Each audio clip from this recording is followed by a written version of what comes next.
Alors, Lucien Pombou, Lélou, Lélou. Oui.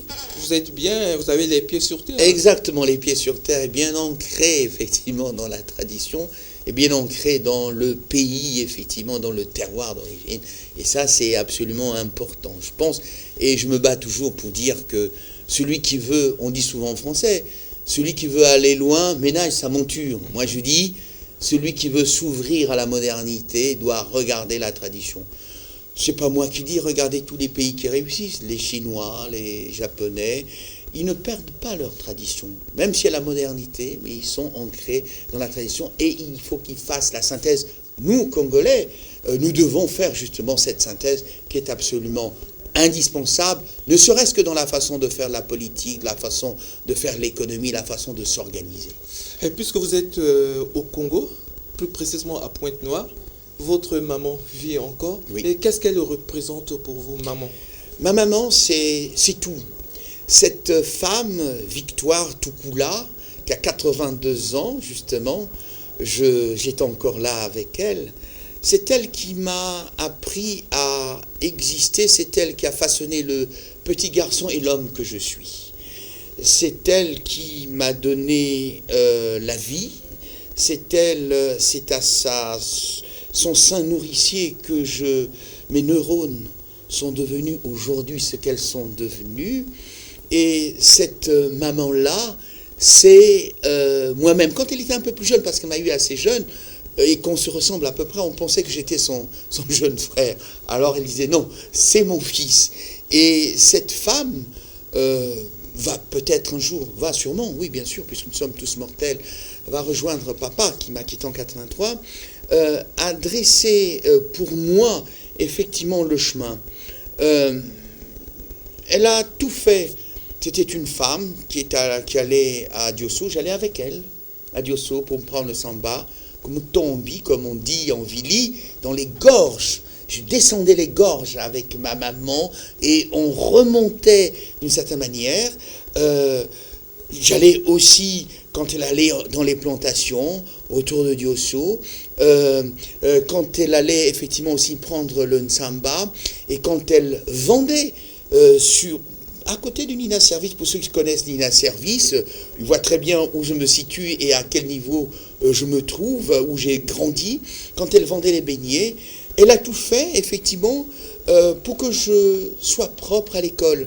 Elle a tout fait, c'est-à-dire à habiller. On avait à cette époque-là, rétro, une tenue scolaire. Aujourd'hui, je ne sais pas, cette tenue a eu tendance à disparaître, mais cette tenue nous mettait en homogénéité. Les filles étaient en bleu, nous on était en kaki, vous voyez.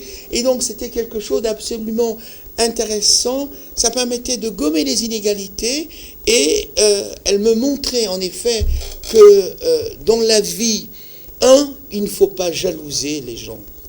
2, il faut travailler. 3, il faut se contenter de ce que l'on a et non pas chercher effectivement par le vol ou par la mesquinerie et la tricherie à avoir ce que l'on ne peut pas avoir régulièrement.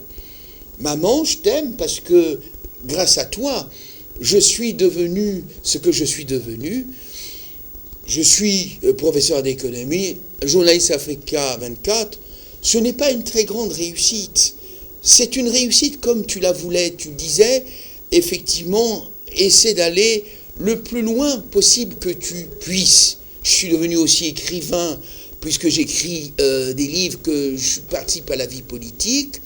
Je voudrais donc, là, vraiment, souhaiter à ma mère et à travers ma mère, à toutes les mamans qui ne savent ni lire et écrire, mais aussi à celles qui savent lire et écrire, effectivement que merci. Merci pour ce que vous faites pour nous, Congolais. Maman, merci pour ce que tu as fait de moi. Si je n'avais pas suivi tes conseils, je ne serais peut-être pas là aujourd'hui en face de cette caméra.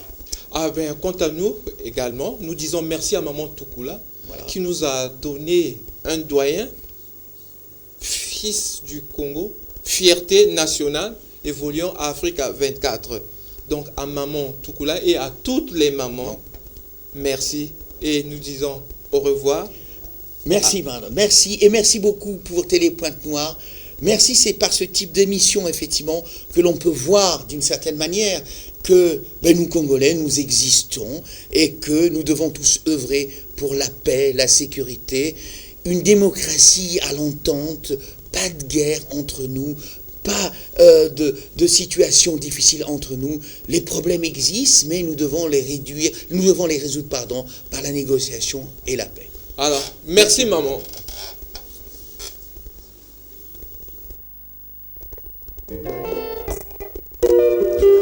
Oui, merci à toutes les mamans du monde. Mama na pesi yo melesi ya redio. Mama tika na kundisa yo a redio. Bona paso yo mona pona radio. Bona nyoso yo sala pona radio. Santa libwa ya semi peo bimisinga wana ezali pasi ya libwa napesi yo melesi mama. Mama napesi yo melesi ya redio. Mama tika na kumisa yo a redio. Bona baso yo bona bona radio. Bona nyoso yo sala bona radio. Voilà, tout est bien qui finit bien. Nous avons été très heureux de recevoir Lucien Pombou, notre doyen, et avec qui nous avons discuté à bâton rompu. Il nous a évoqué beaucoup de ses souvenirs d'enfance, de jeunesse. Et donc, vous également, je crois que vous avez tant de souvenirs à faire connaître à nos téléspectateurs et à ceux qui vous sont chers, pourquoi pas. Et comme ça, on découvrira votre face cachée. C'est l'occasion de prendre contact avec nous, de vous rapprocher du service des programmes de Télé Congo Pointe-Noire. Alors, Rétro Fiesta Kiese, c'est votre rendez-vous de tous les vendredis soirs sur Télé Pointe-Noire et en rediffusion le dimanche à partir de 10h. Nous étions d'où la lien à la prise de vue et à la lumière, à la réalisation Rodolphe Kondou, à la prise de son un petit-fils de Saint-Benoît, Gilles Ngapili, et à la présentation, votre homme serviteur, BBK, bienvenue, Bartol Kondou. Au revoir et bonne suite de programme sur Télé Congo Pointe-Noire. Bona Congo,